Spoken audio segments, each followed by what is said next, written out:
Benjamin Franklin, Une vie américaine, de l'auteur Walter Isaacson, lu par Livre Académie. Introduction. Chaque nation a ses figures marquantes, parfois admirées, parfois critiquées, que le temps magnifie ou met à l'épreuve. Plus l'époque est incertaine, plus on se tourne vers elle pour y chercher des repères et une cohérence face au désordre ambiant. En 2016, Donald Trump a fait son entrée sur la scène politique américaine, bousculant de nombreux codes qui régissaient jusque-là le débat public. Contrairement à ses prédécesseurs souvent perçus comme plus traditionnels, il provenait du monde des affaires et des médias, et son style direct a surpris jusque dans son propre parti. Cette présidence, interroge, reflète-t-elle un temps nouveau, marqué par des messages courts, des controverses et une méfiance accrue envers les faits établis? Quelles conséquences pour l'esprit collectif américain, comparé aux trajectoires suivies par d'autres présidents, si différents soient-ils? Pour éclairer ces questions, il est utile de revenir à l'histoire de ce pays singulier, en examinant les hommes qui, au XVIIIe siècle, ont forgé sa culture politique. Parmi eux, un inventeur et diplomate original, Benjamin Franklin. Il fut à la fois scientifique, écrivain et acteur politique. On lui doit des découvertes pratiques, comme les lunettes à double foyer ou un système de chauffage amélioré, mais aussi un rôle diplomatique déterminant, notamment auprès de la France durant la guerre d'indépendance. Franklin croyait au travail, à l'humour et à la solidarité civique. Auteur de l'Almanach du bonhomme Richard, il a transmis des maximes encore citées aujourd'hui. Seul parmi les pères fondateurs à avoir signé les 3 textes fondateurs des États-Unis, Déclaration d'indépendance, Traité de Paris et Constitution, il voyait l'avenir de la jeune République dans l'énergie et la sagesse des citoyens ordinaires. C'est cette vision, mêlant pragmatisme, curiosité et foi en l'utilité de la vie, que l'écrivain et biographe Walter Isaacson restitue avec talent. Journaliste reconnu, il a également raconté les parcours d'Albert Einstein et de Steve Jobs. La réédition en français de sa biographie de Benjamin Franklin donne aujourd'hui un relief particulier à cette figure intemporelle. Chapitre numéro 1. Benjamin Franklin et l'invention de l'Amérique. De la littérature américaine, une première scène marquera les esprits. C'est une vieille image, c'est le récit autobiographique d'un homme qui se raconte jeune fugueur à 17 ans et se revoit, la tenue débraillée, découvrant Philadelphie. Avec l'effronterie de son innocence, il descend du navire, s'achète 3 miches de pain et traîne le long de Market Street. Devons-nous figer là l'histoire, dans sa simplicité évocatrice? Non, il nous faut dépoussiérer ce tableau pour en avoir une véritable compréhension. Nous devons voir son auteur, alors âgé de 65 ans. En observateur ironique, raillant sa jeunesse, il réécrit cette scène, penché sur son secrétaire dans sa demeure de la campagne anglaise. Il prétend adresser là une lettre à son fils, un enfant illégitime devenu gouverneur royal, un homme aux prétentions aristocratiques, qui a grand besoin qu'on lui remémore ses humbles origines. Pour retrouver la couleur originale de cette histoire, il nous faudra creuser plus avant. Un œil attentif, par exemple, nous fera découvrir, inséré en marge d'une phrase où il décrit son arrivée, un fait curieux où il retrace sa première rencontre sur Market Street avec sa future femme, Deborah Reed. Elle était sur le seuil de sa porte, m'observa et trouva, j'en aurais sans doute fait autant, que je faisais une très singulière et très grotesque figure. Voilà donc que l'homme, en un bref paragraphe, dévoile et explique son personnage depuis 3 perspectives distinctes, celle de sa jeunesse, celle où il se voit avec ses yeux vieillis, et celle de sa femme qui puise dans ses propres souvenirs. Le vieil homme parachève son autoportrait d'une habile affirmation. J'en aurais sans doute fait autant. Une remarque où le dénigrement de soi cache à peine la fierté qu'il prend à raconter son ascension remarquable dans le monde. Des pères fondateurs de l'Amérique, Benjamin Franklin, est celui qui nous fait un clin d'œil depuis son temps. Dans l'entourage de George Washington, on évitait de se montrer trop familier. Naguère comme jadis, nul n'aurait imaginé poser la main sur l'épaule de l'austère général. Jefferson et Adams étaient des figures tout aussi intimidantes. Mais Benjamin Franklin, Ben, cet entrepreneur urbain et ambitieux, nous semble fait de chair, non de marbre, une personne à qui l'on peut donner sans gêne un sobriquet. Et cet homme se tourne vers nous et observe, avec des yeux brillants derrière ses lunettes toutes neuves, ce que nous faisons de l'histoire. Ses textes sont sincères et nous parlent. Dans ses lettres, ses nouvelles fictives, ses canulars et ses mémoires, il ne propose rien de rhétorique, rien d'ampoulé, mais offre une brillante ironie, un franc-parler qui déconcerte et un style des plus contemporains. Nous pouvons encore aujourd'hui ressentir son influence et sa présence. Il fut, durant les 84 années de sa vie, ce que l'Amérique eut de mieux comme scientifique, inventeur, diplomate, écrivain et stratège économique. De cette époque, il fut également l'un des penseurs politiques les plus pratiques, à défaut d'en être le plus profond. Il prouva, en faisant voler un cerf-volant, que la foudre est une manifestation électrique et il inventa une baguette de fer capable de soumettre sa force destructrice. Il conçut les lunettes à double foyer et la cheminée à la Franklin, un calorifère, dressa des cartes du Gulf Stream et imagina des théories sur la nature contagieuse du rhume banal. Il proposa divers projets civiques d'amélioration mutuelle, dont les bibliothèques publiques, les collèges, les pompiers volontaires, les associations d'assurance et la création de bourses d'études. Son humour empreint d'autodérision aida à façonner un style typiquement américain.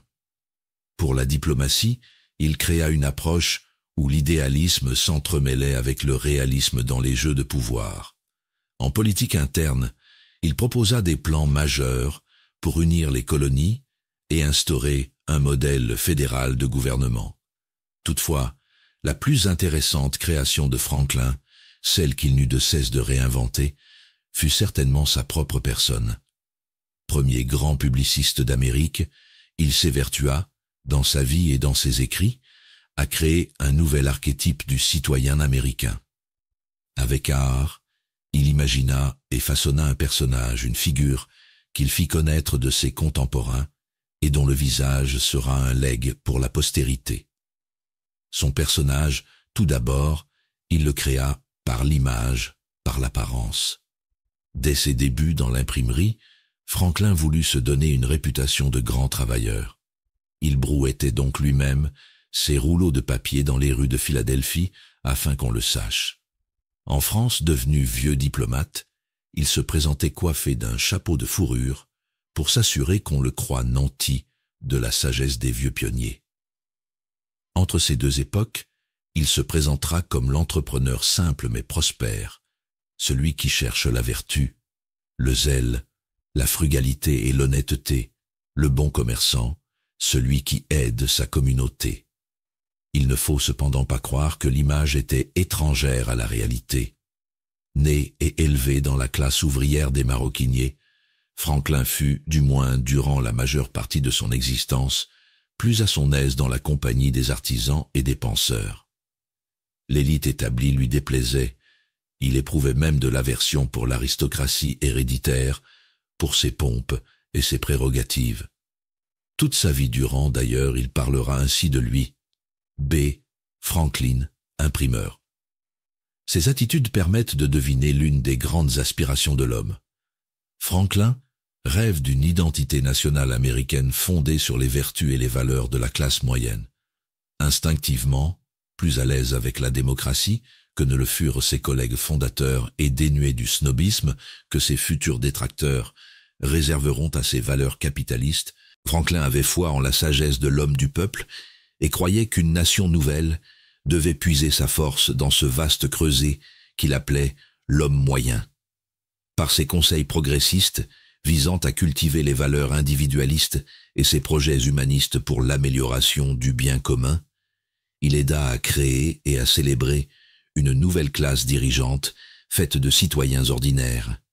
L'interaction complexe entre les diverses facettes de la personnalité de Franklin, son ingénuité et sa sagesse impulsive, son éthique protestante détachée de tout dogme, ses principes fermement tenus et ceux qu'il prêtait au compromis, fait en sorte que tout nouveau regard sur sa personne réfléchit et réfracte les valeurs changeantes de la nation américaine.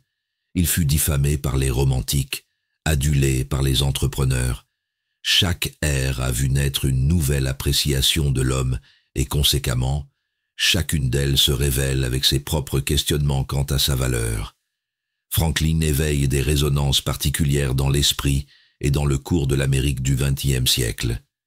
Éditeur brillant à la curiosité inventive, toujours désireux d'accroître son réseau et de multiplier les rencontres, il aurait été tout à son aise dans la révolution de l'information actuelle, et son désir nullement honteux de gravir l'échelle de la méritocratie a fait de lui, comme le dira le critique social David Brooks, le youpi fondateur.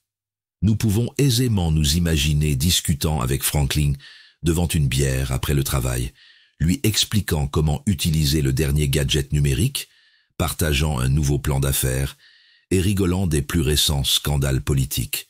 Il rirait de bon cœur de la dernière blague à propos d'un prêtre, d'un rabbin ou de la fille d'un fermier.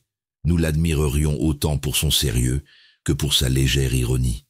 Enfin, nous nous reconnaîtrions dans sa façon, parfois timide, de glisser dans la conversation sa soif de réputation, de richesse, de valeurs humaines et de vertus spirituelles. Certaines personnes, de celles qui voient l'influence de Franklin dans le monde d'aujourd'hui, s'inquiètent du vide spirituel qui semble se répandre dans la culture matérialiste. Ces gens prétendent que Franklin nous enseigne à vivre dans le monde pratique et pécuniaire, mais non à faire de l'existence une expérience exaltante. D'autres voient la même empreinte et y admirent les valeurs de base de la classe moyenne et les sentiments démocratiques qui sont souvent maltraités par les gens élitistes, radicaux, réactionnaires et autres antagonistes s'en prenant à la bourgeoisie. Ils considèrent Franklin comme un exemple des qualités personnelles et des vertus civiques qui disparaissent dans l'Amérique moderne. Cette admiration est, dans une vaste mesure, justifiée, tout comme peut l'être le mépris de certaines personnes. Cependant, les leçons que nous pouvons tirer de la vie de Franklin sont plus complexes que celles d'ordinaire exposées, que ce soit par ses admirateurs ou par ses adversaires. Dans les deux camps, il règne une confusion dont la cause se trouve dans le récit autobiographique du jeune pèlerin ambitieux. L'erreur, ici, est de prendre ces grandes maximes morales pour les croyances fondamentales qui motivèrent ses actions. Sa moralité s'est fondée sur des convictions sincères. Il croyait mener une vie vertueuse, il était persuadé de servir son pays et il pensait pouvoir accéder au salut par ses bonnes actions. Ces croyances l'amenèrent à lier la vertu individuelle et la vertu civique, ainsi qu'à soupçonner, à partir des maigres preuves rassemblées quant aux voies de Dieu, que ces vertus terrestres étaient également liées à celles des cieux. Il expose d'ailleurs cette vision dans la devise de la bibliothèque qu'il fonda. Offrir ce dont le bien commun bénéficiera est divin. Contrairement à ses contemporains, dont Jonathan Edwards, qui croyaient que les hommes étaient tous nés pécheurs, qu'ils étaient des soumis à la loi d'un Dieu coléreux et que le salut n'était possible que par la pénitence et la grâce, Franklin a adopté une perspective spirituelle qui peut sembler quelque peu suffisante. D'une certaine façon, elle l'était, encore qu'elle fût aussi authentique à l'homme. Quelle que soit l'appréciation qu'on lui réserve, il sera des plus intéressants de renouer avec Franklin, car ce faisant, nous débattrons une question fondamentale. Comment peut-on vivre une existence utile, vertueuse, louable, morale et riche sur le plan spirituel? Voilà un questionnement tout aussi vital aujourd'hui, dans notre époque satisfaite, que jadis lorsque régnait l'incertitude d'une ère révolutionnaire. Chapitre numéro 2. Voyage d'un pèlerin, Boston, 1706-1723. Les Franklin d'Ecton. Durant la période tardive du Moyen Âge, une classe nouvelle émerge dans les villages de l'Angleterre rurale, des hommes qui possédaient des propriétés et des richesses, mais qui ne détenaient aucun titre au sein de l'aristocratie. Fiers, mais sans grande prétention, affirmant leurs droits en tant que membres de la classe indépendante moyenne, ces propriétaires fonciers sont bientôt appelés des Franklins, un terme dérivé du moyen anglais frankelien, signifiant freeman, soit homme libre 1. Lorsque la coutume des noms de famille s'accrédita, les familles des classes supérieures s'approprièrent très souvent le titre de leur domaine, tels que Lancaster ou Salisbury. Les métayers décidèrent parfois de prendre pour nom le type géographique de leur lopin de terre, par exemple une colline ou une prairie, ce qui donna les hills ou les meadows. Les artisans eurent tendance à s'identifier par leur métier, soit Smith pour les forgerons, Taylor pour les tailleurs, ou encore Weaver pour les tisserands. Enfin, pour certaines familles, le patronyme le plus approprié leur sembla être Franklin. Le plus ancien usage documenté de ce nom fut celui qu'en fit l'un des ancêtres de Benjamin Franklin, du moins selon les informations toujours disponibles aujourd'hui. En effet, son arrière-arrière-grand-père, Thomas Franklin ou Franklin, naquit vers 1540 à Ecton, un village du comté de Northampton. L'esprit libre et indépendant de l'homme devint la marque de la lignée familiale.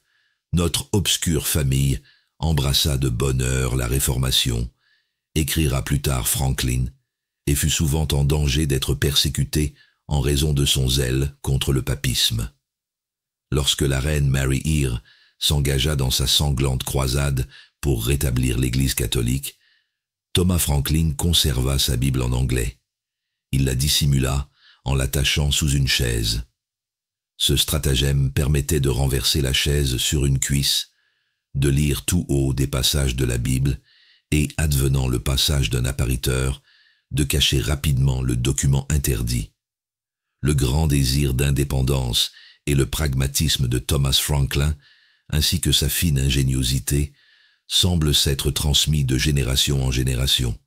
Dans cette famille, plusieurs dissidents verront le jour. Des non-conformistes désireux de défier l'autorité, certes, mais non au point de devenir zélateurs.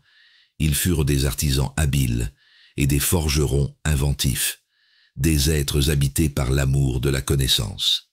Lecteurs et écrivains passionnés, ils embrassaient des convictions fermement ancrées, sachant pourtant en user avec légèreté. Sociables de nature, les Franklins savaient souvent mériter la confiance de leurs voisins, devenant leurs conseillers, et ils tiraient une grande fierté d'être de la classe moyenne et de jouir de l'indépendance que leur donnait leur commerce, leur métier et leur propriété. C'est peut-être la simple suffisance du biographe qui laisse penser que le caractère d'une personne peut être révélé en suivant la piste des racines familiales, ce legs qui culminerait dans la personnalité dont il fait l'étude. Il n'en demeure pas moins que l'héritage familial de Franklin semble un berceau riche où amorcer notre recherche sur le personnage. Chez certaines gens, l'élément le plus déterminant de leur personne est un lieu. Pour apprécier Harry Truman, par exemple, il est important de comprendre la frontière, cette région séparant l'Amérique habitée de ses terres sauvages, dans le Missouri du XIXe siècle.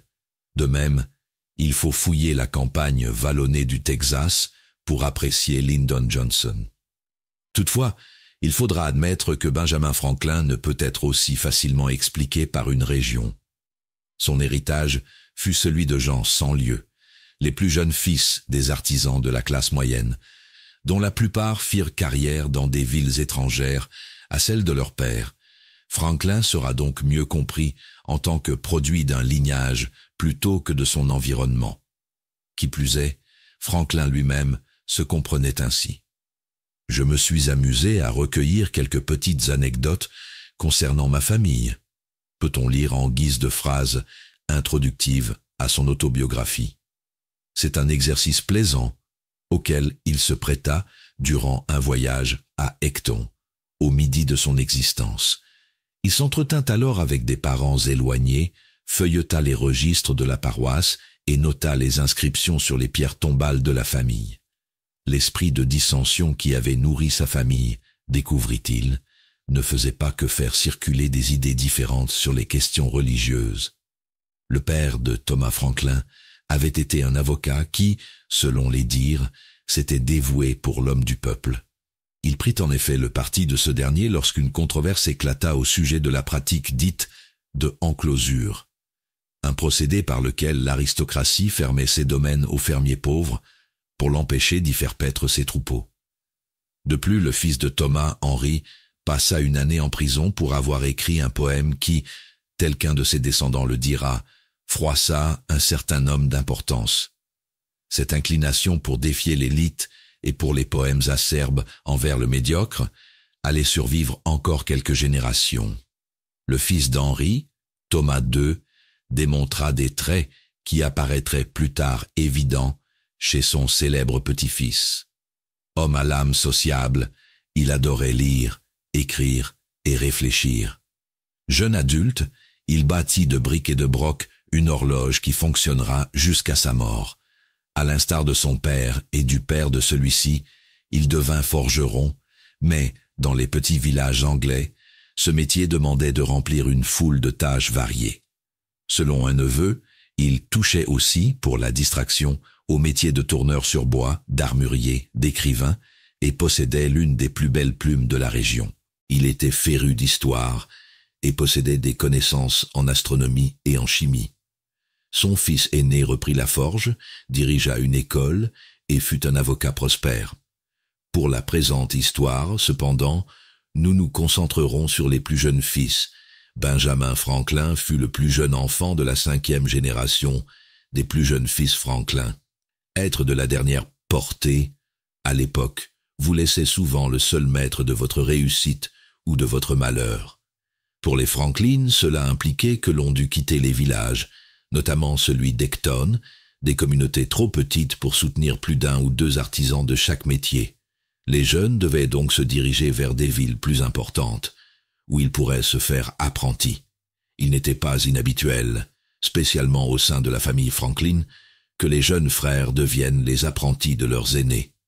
Ainsi, le fils cadet de Thomas II, Josiah Franklin, quitta Ecton durant les années 1670 pour Banbury, un bourg du comté d'Oxford, où il se lia à un de ses frères, qui y tenait un commerce de teinturerie.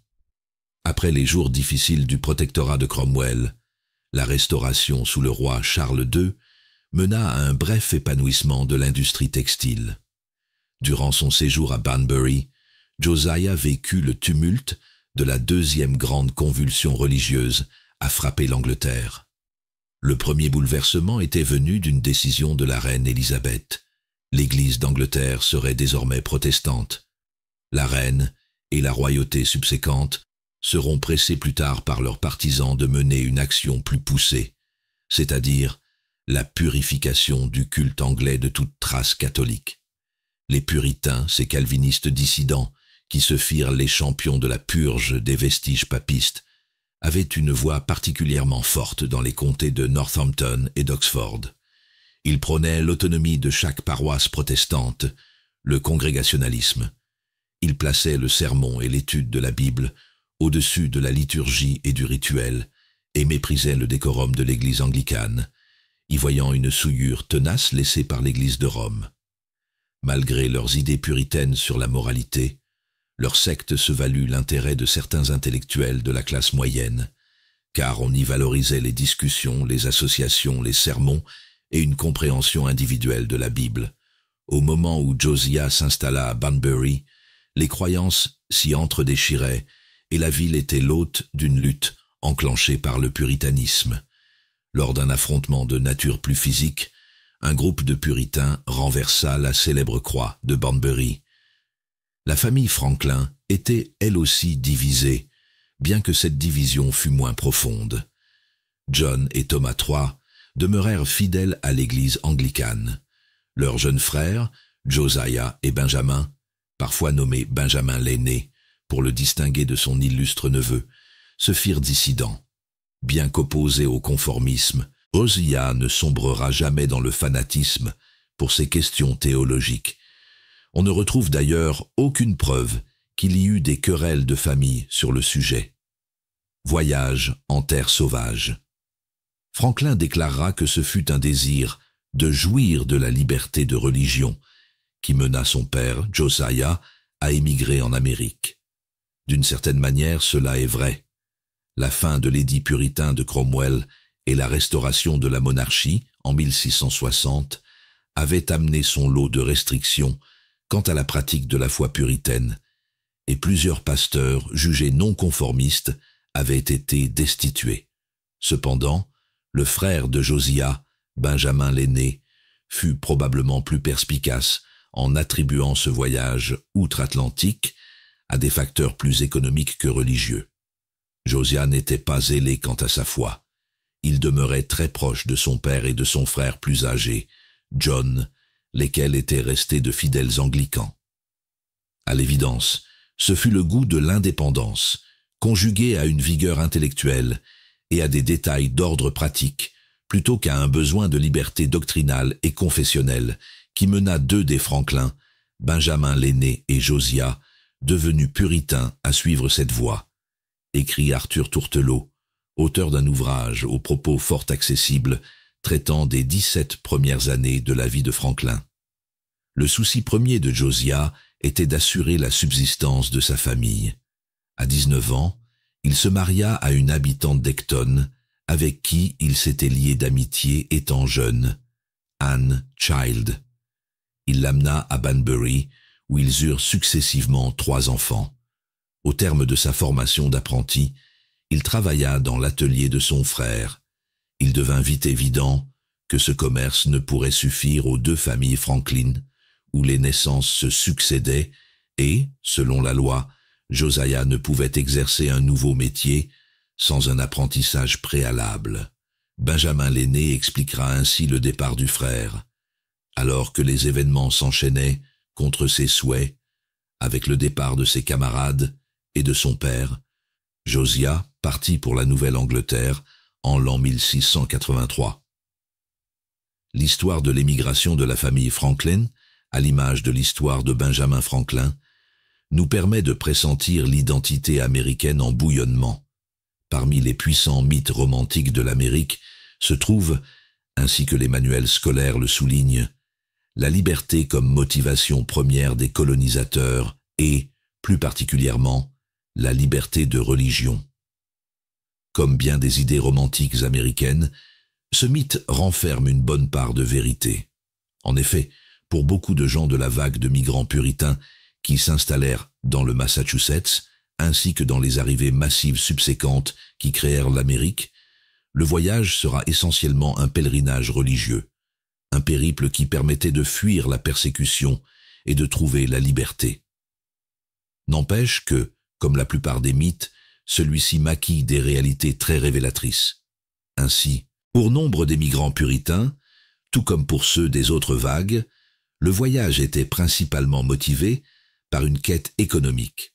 Par ailleurs, se restreindre à une vision aussi dichotomique prouverait une incompréhension flagrante des puritains et, bien sûr, de l'Amérique.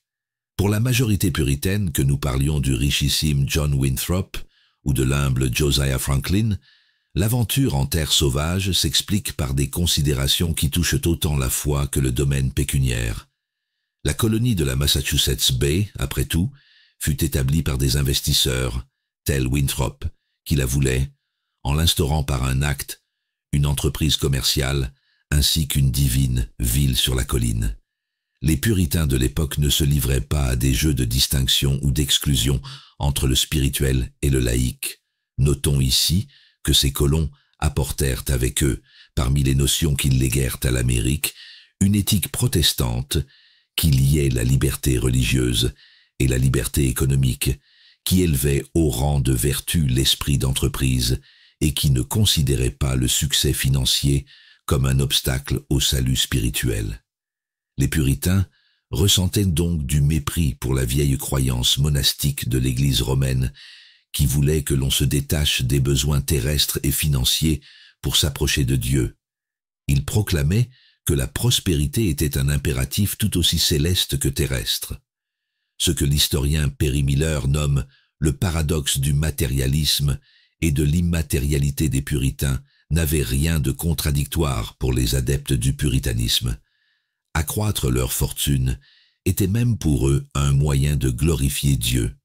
Comme Cotton Mather l'exprima dans son célèbre sermon, le chrétien et sa vocation, prononcé 7 années avant la naissance de Franklin, il était important de s'occuper à une quelconque affaire établie où le chrétien passera beaucoup de temps, afin de rendre gloire à Dieu en faisant le bien pour son prochain et en s'attirant des bienfaits pour soi. Le Seigneur, fort à propos, sourit à ceux qui s'appliquent à répondre aux besoins de l'homme et, tel qu'il pourra être lu dans l'almanach du bonhomme Richard, il aide ceux qui cèdent eux-mêmes. Ainsi, la migration puritaine établit les assises de certains traits du personnage de Benjamin Franklin et alla jusqu'à modeler l'Amérique elle-même par les croyances qu'elle propagea. Le salut spirituel et le succès séculier n'ont pas à être inconciliables.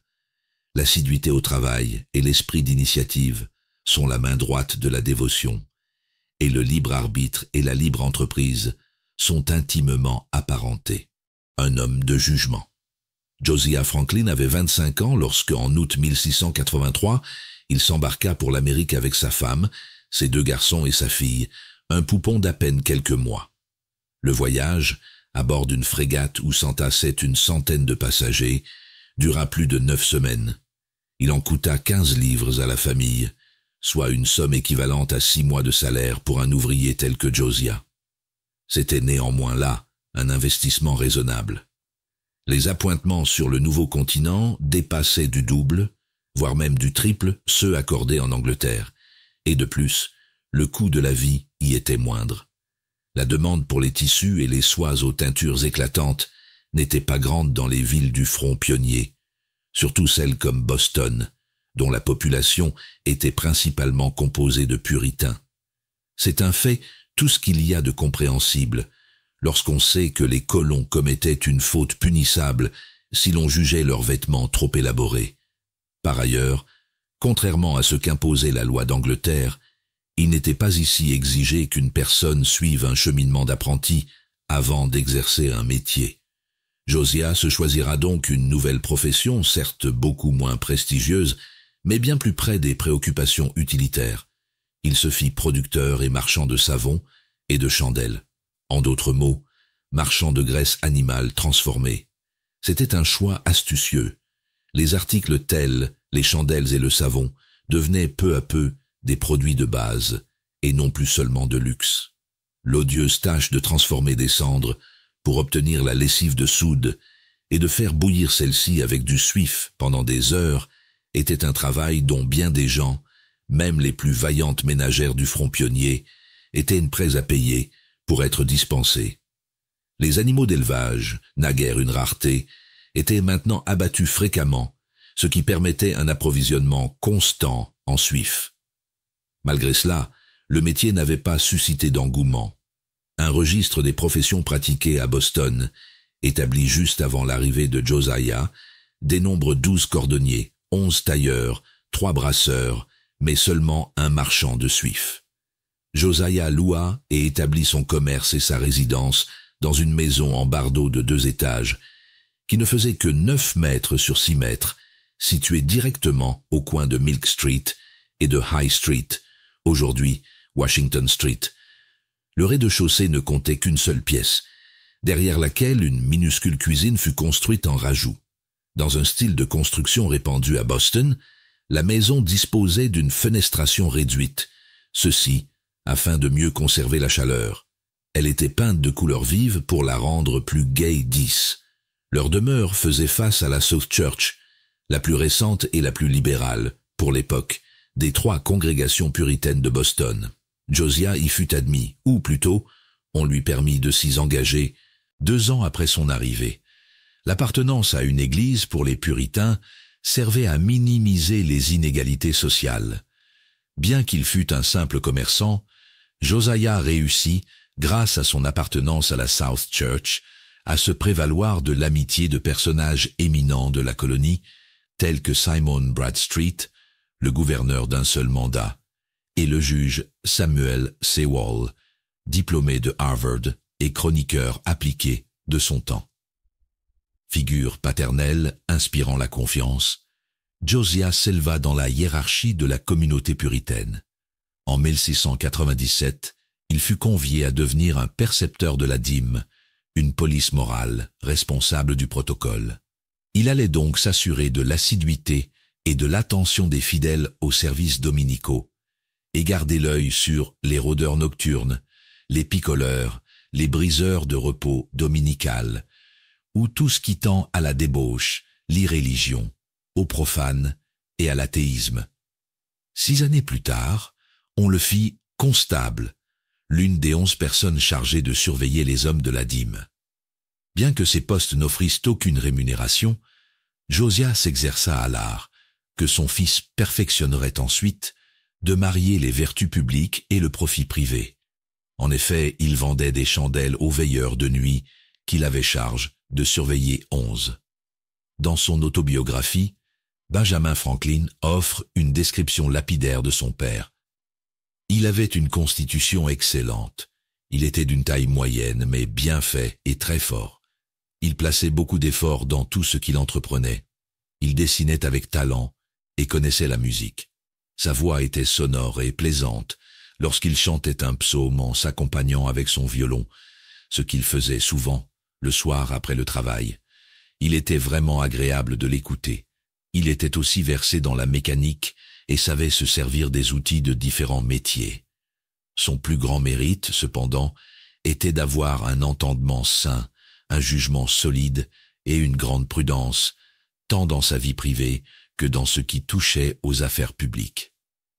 Je me souviens très bien que les hommes qui dirigèrent les affaires venaient souvent lui demander son opinion sur ce qui intéressait la ville ou l'Église. On le consultait aussi sur des affaires particulières, et il était souvent pris comme arbitre entre les personnes qui avaient un différend. Il est à croire que cette description s'avère trop généreuse. Après tout, elle s'insère dans une autobiographie que Benjamin rédigea, du moins en partie, en vue d'insuffler un respect filial à son propre fils. Comme nous le verrons, Josiah, aussi sage qu'il put être, à n'en pas douter, avait des horizons bien limités, ce qui eut pour effet de freiner les aspirations éducationnelles, professionnelles et même poétiques de son fils. Le trait de caractère le plus proéminent de Josiah fut circonscrit dans une phrase, ancrée dans la croyance puritaine, marquée par le travail et l'égalitarisme, que son fils fera graver sur sa tombe, « Diligence dans ta vocation ». Ces mots furent tirés du passage préféré de Josiah dans les sages écrits de Salomon, Proverbe 22-29, qu'il citera souvent à son fils. « Si l'homme est diligent dans sa vocation, il se tiendra debout devant les rois. » Franklin se remémorera ce passage à l'âge de 78 ans, avec un mélange ironique de douce vanité et de conscience de soi amusée. Dès lors, je considérais l'industrie comme le moyen d'obtenir richesse et honneur, ce qui m'encouragea. Je ne crus pourtant pas qu'il me serait donné un jour de me tenir devant les rois, ce qui pourtant s'est depuis produit, car j'ai fait face à 5 d'entre eux, ayant même eu l'honneur de m'asseoir à l'une de leurs tables, celle du roi du Danemark, où je partageais son repas 13. Tandis que Josiah prospérait, sa famille s'élargissait. Il aura 17 enfants sur une période de 34 ans. Une telle fécondité n'était pas rare au sein des communautés puritaines, vigoureuses et robustes. Le révérend Samuel Willard, pasteur de la South Church, eut 20 enfants, et le célèbre théologien Cotton Mather 15. Davantage qu'une charge, on voyait dans la progéniture une ressource. Les fils et les filles aidaient aux tâches domestiques et étaient employés à remplir certaines corvées dans le commerce 14. Aux 3 enfants qui firent le voyage depuis l'Angleterre, Josiah et Anne Franklin donnèrent rapidement un frère et une soeur qui vécurent tous deux jusqu'à l'âge adulte. Josiah fils, né en 1685, et Anne fille, née en 1687. Après ces réjouissances de la vie, cependant, c'est la mort qui frappera brutalement.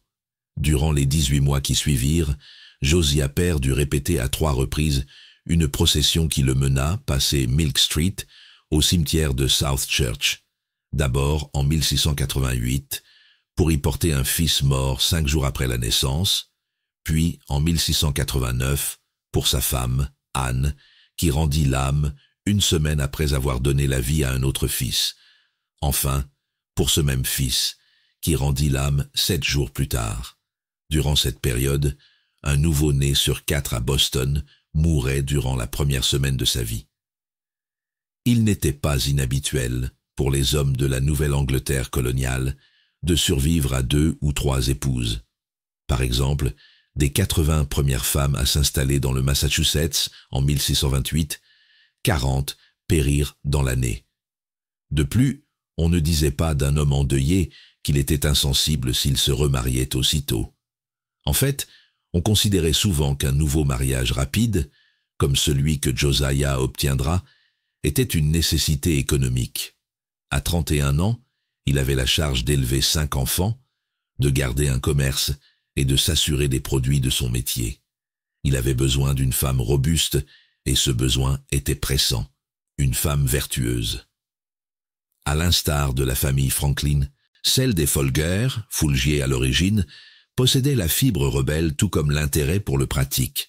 De plus, elle était animée de la même ferveur pour les questions religieuses et économiques. Issus d'ancêtres flamands adeptes du protestantisme réformé, les Folger furent de la première vague d'émigrants à partir pour le Massachusetts, lorsque Charles Ier et l'archevêque de Canterbury, William Laud, décidèrent de prendre des mesures énergiques contre les puritains. John Folger et sa famille, dont son fils de 18 ans, Peter, s'embarquèrent pour Boston en 1635, alors que la ville ne comptait que 5 années d'existence. Durant la traversée, Peter rencontra une jeune servante nommée Mary Morrill, laquelle était l'obligée de l'un des ministres puritains à bord.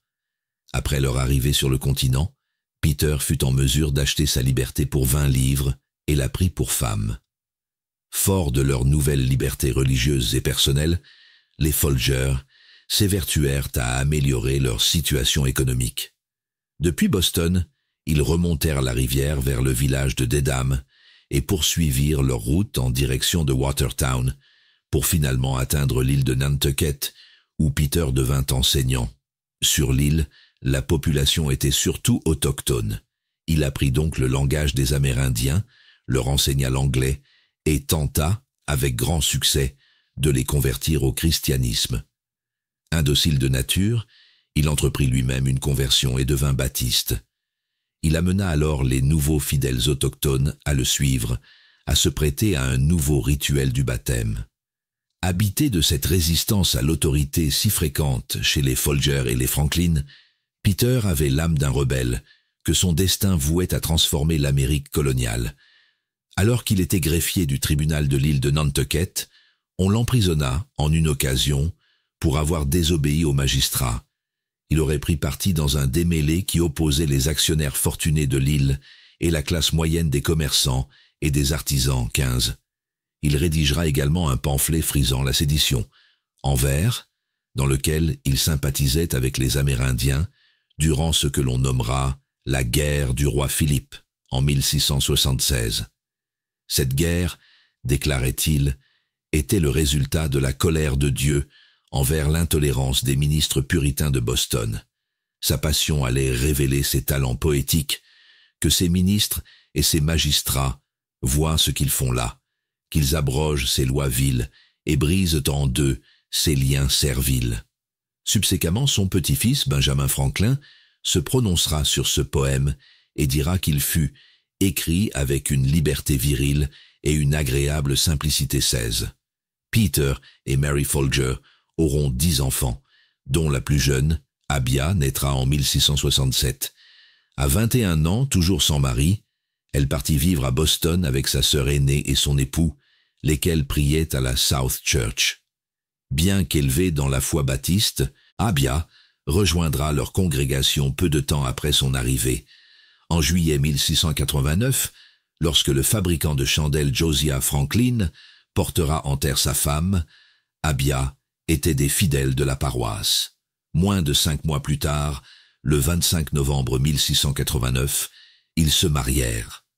Ces nouveaux mariés, les plus jeunes enfants de familles très nombreuses, vivraient jusqu'à un âge étonnamment avancé, lui jusqu'à 87 ans, elle, 84. Cette longévité, d'ailleurs, sera un des traits qu'ils légueront à leur illustre jeune fils, qui vivra à 84 ans. C'était un homme pieux et prudent, elle, une femme discrète et vertueuse. Voilà les mots choisis par Benjamin, voilà ce qu'il fit inscrire sur leur tombe. Durant les 12 années qui suivirent, Josiah et Abia Franklin eurent 6 enfants. John, 1690, Peter, 1692, Mary, 1694, James, 1697, Sarah, 1699 et Ebenezer, 1701. En tenant compte des naissances de la première union de Josiah, la famille comptait maintenant 11 enfants, tous célibataires, vivant dans l'exiguïté de la maison de Milk Street, où l'on trouvait également les équipements pour la production du suif, du savon et des chandelles.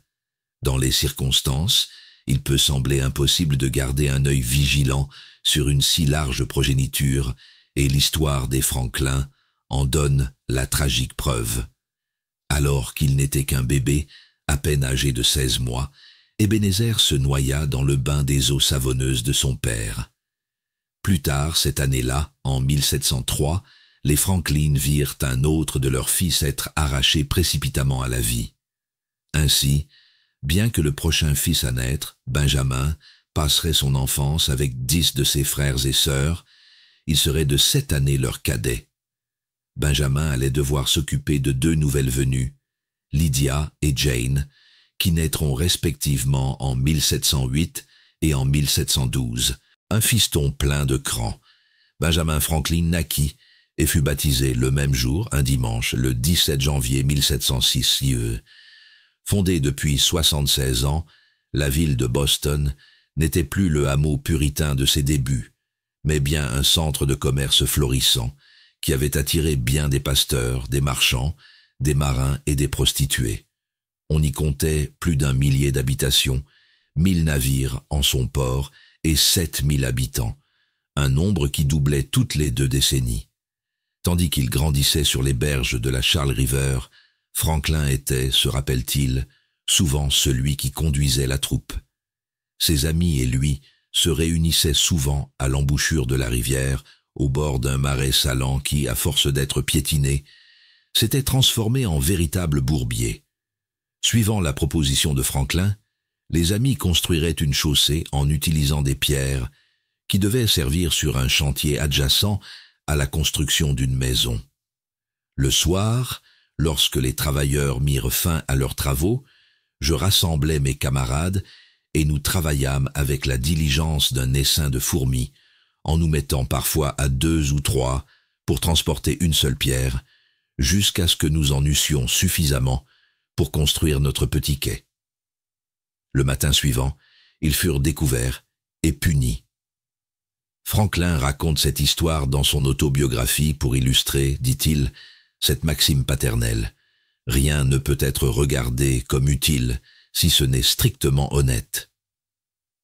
Toutefois, comme dans bien des occasions où Franklin feint l'autodérision, l'usage de l'anecdote semble moins vouloir montrer le mauvais garçon qu'il est que ses qualités de chef. Sa vie durant, il tirera une fierté manifeste de son habileté à organiser des entreprises collectives et à mener des projets civiques. C'est durant les jours du jeune Franklin, passé à jouer sur la rive de la Charles River, qu'il développa l'amour de la natation. Après avoir appris et enseigné la nage à ses camarades, il s'ingénia à améliorer sa vitesse. La dimension des mains et des pieds des gens, réalisa-t-il, limitait la quantité d'eau pouvant être repoussée et ainsi leur puissance de propulsion. Il fabriqua donc 2 palettes ovales munies de trous pour les pouces et, comme il l'explique dans une lettre à un ami, il fixa aussi aux pieds des sortes de sandales. Grâce à ses pagaies et à ses palmes, il pouvait nager bien plus vite. Les cerfs-volants, comme il en fera plus tard la fameuse démonstration, pouvaient également s'avérer fort utiles. Après en avoir lâché un dans le ciel, il se dévêtit, s'allongea sur le dos dans une mare et se laissa tirer par le cerf-volant. m'étant assuré qu'un garçon transporte mes vêtements à l'autre bout de la mare, se rappelle-t-il, je me suis mis à traverser l'eau avec mon cerf-volant, lequel m'emmena sans aucun effort et avec un plaisir inimaginable jusqu'à l'autre extrémité de la mare. Un incident qu'il taira dans son autobiographie, mais qu'il racontera 70 années plus tard pour le plaisir de ses amis à Paris, se produisit lorsqu'il rencontra un garçon qui tirait des sons d'un sifflet.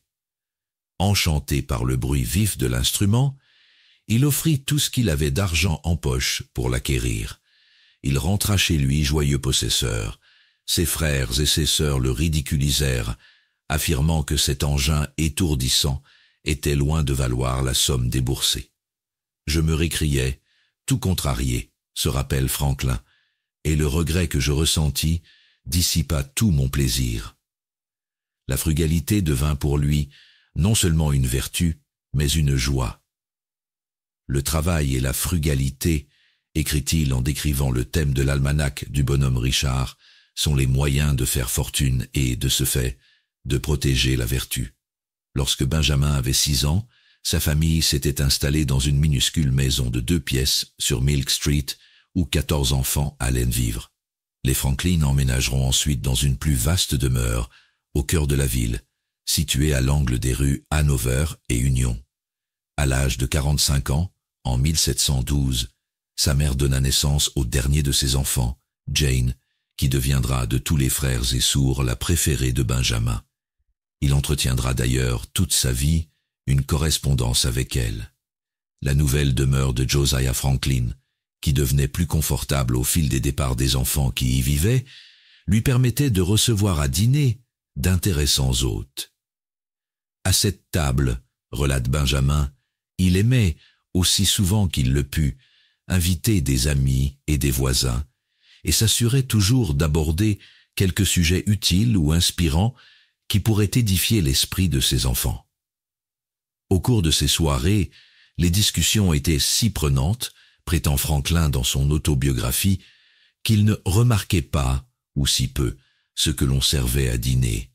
Par habitude, il développera un manque d'intérêt pour la nourriture, un trait qu'il jugera d'une grande commodité, bien que le donnent pour démenti les nombreuses recettes de délices gastronomiques français et américains que l'on retrouve dans ses écrits. La nouvelle demeure permit également aux Franklin de loger le frère de Josiah, Benjamin, lequel quitta l'Angleterre en 1715 à l'âge de 65 ans. Son jeune homonyme, lui, en avait 9. Comme Josiah, le vieux Benjamin comprit que, dans le Nouveau Monde, il ne pourrait pas aisément travailler à son métier de teinturier, mais que, contrairement à son frère, il n'aurait pas l'énergie d'apprendre une nouvelle profession. Il demeura donc dans la maison des Franklin, assis, s'occupant à de la poésie douteuse, dont une autobiographie composée de 124 quatrains, et à rédiger un portrait familial, lui, plus utile. Il écoutait et retranscrivait les sermons, amusait ses neveux et effritait lentement, mais inexorablement, la patience de son frère. L'oncle Benjamin resta 4 années auprès de la famille, un séjour qui faisait depuis longtemps regretter aux frères, et même peut-être aux neveux, l'hospitalité qu'on lui réserva. Enfin, il put s'installer chez son propre fils, Samuel, un coutelier vivant également à Boston. Des années plus tard, Benjamin Franklin écrira à sa sœur Jane et racontera avec humour les querelles et les malentendus qui naquirent entre le père et l'oncle. Josiah avait tiré une leçon de cette relation. Les visites de parents éloignés ne peuvent jamais être assez brèves pour qu'ils repartent bons amis. Dans l'almanach du bonhomme Richard, Franklin le dirait plus âprement. Les invités sont comme les poissons. Au bout de 3 jours, ils se mettent à sentir. Éducation. On avait prévu pour le jeune Benjamin qu'il fasse des études pastorales, qu'il devienne le 10e fils de Josiah, consacré au Seigneur et le premier chapelain de la famille. L'oncle Benjamin y était fortement favorable. Parmi les divers bénéfices de ce plan, il y voyait la possibilité d'utiliser son trésor de sermons. Depuis des décennies, l'oncle avait joué les dénicheurs, cherchant les meilleurs pasteurs pour transcrire leurs paroles dans une sténographie de son invention. Son neveu fera plus tard remarquer, en s'amusant de l'ironie de l'offre, « Il se proposa de m'offrir tous ces volumes de sermons, comme s'il s'agissait là, je le suppose, d'un trousseau d'écoliers. » Pour le préparer à entrer à Harvard, Josiah envoya son fils, âgé de 8 ans, à la Latin School de Boston, où Cotton Mather avait étudié et où son fils Samuel était inscrit. Bien qu'il fût parmi les élèves les moins privilégiés, Franklin excella durant la première année, passant du milieu de la classe pour monter à sa tête, puis rejoignant immédiatement la classe au-dessus. Malgré ses réussites, Josiah renoncera subitement à l'envoyer à Harvard. « Mon père, écrit Franklin, chargé d'une famille nombreuse, était incapable de fournir, sans se gêner beaucoup, la dépense d'une éducation collégiale. Cette explication purement pécuniaire est insatisfaisante. La famille était prospère et les enfants avaient quitté le foyer familial. Seul Benjamin et ses 2 plus jeunes sœurs y demeuraient. De plus, la Latin School n'exigeait aucun frais de scolarité et, étant premier de classe, il aurait sans peine obtenu une bourse d'études. Des 43 étudiants qui furent admis à Harvard, ceux de l'année où Benjamin aurait normalement fait son entrée, seulement 7 étaient issus de familles fortunées. 10 d'entre eux étaient des enfants d'ouvriers et 4 autres étaient orphelins. Cette université, à l'époque, allouait 11% de son budget à l'aide financière, une valeur bien supérieure à ce qu'elle dépense aujourd'hui. Ainsi donc, la situation doit être imputée à un autre facteur. En effet, Josiah en vint à croire, certes à raison, que son fils n'avait ni la vocation ni les qualités propres à la vie ecclésiastique. Benjamin était sceptique, malicieux, curieux, irrévérencieux, une personne qui rirait toujours à l'idée de son oncle, de fournir à un futur chapelain une kyrielle de vieux sermons. Les anecdotes relatant son intellect juvénile et sa nature espiègle abondent, mais on n'en trouve aucune où on le voit pieux et dévot. C'est tout le contraire, comme son neveu le démontre dans un récit qui ne figure pas dans l'œuvre autobiographique. Dans cette histoire, on découvre un Franklin insolent, non seulement envers la religion, mais aussi devant la verbosité dans le culte, la marque même de la foi puritaine. Le docteur Franklin, étant enfant, trouvait assommant les bénédicités et les grâces que son père disait avant et après les repas, fera remarquer son petit-fils. Un jour, après avoir salé les provisions pour l'hiver, Benjamin dira « Je crois, père, que si vous rendiez grâce pour le tonneau entier, nous sauverions beaucoup de temps. » Benjamin fut donc inscrit dans une école d'écriture et d'arithmétique tenue par George Brownell, un maître habile, réussissant bien dans sa profession, mais manquant de fermeté dans ses encouragements aux élèves. Franklin brilla en écriture, mais fut incapable de progrès en mathématiques, une lacune scolaire à laquelle il ne remédiera jamais et qui, conjuguée à son manque d'enseignement académique général, lui fermerait les portes du panthéon des plus grands théoriciens fondamentalistes tels que Newton. Franklin devra se contenter d'être le plus ingénieux scientifique de son époque. Que serait-il advenu si Franklin avait reçu une éducation poussée, s'il avait fréquenté Harvard? Certains historiens, dont Arthur Tourtelot, prétendent que ce cheminement l'aurait dénué de sa spontanéité, de son style littéraire intuitif, du zeste et de la fraîcheur de son esprit. En effet, on a parfois accusé Harvard et les maîtres qui y enseignaient d'avoir cet effet de coaguler les pensées. Cependant, la preuve que Franklin aurait subi de telles pertes est faible et ne rend justice ni à l'homme ni à l'institution. Sachant son scepticisme et son allergie à l'autorité, il est difficile d'imaginer que Franklin, comme on le voulait, serait devenu ministre de culte. Des 39 étudiants formant la classe qui aurait été la sienne, moins de la moitié deviendront membres du clergé. Sa nature rebelle aurait très bien pu être exacerbée et non réprimée. À l'époque, l'administration de l'université avait engagé une lutte vigoureuse contre un climat de débauche qui infectait le campus.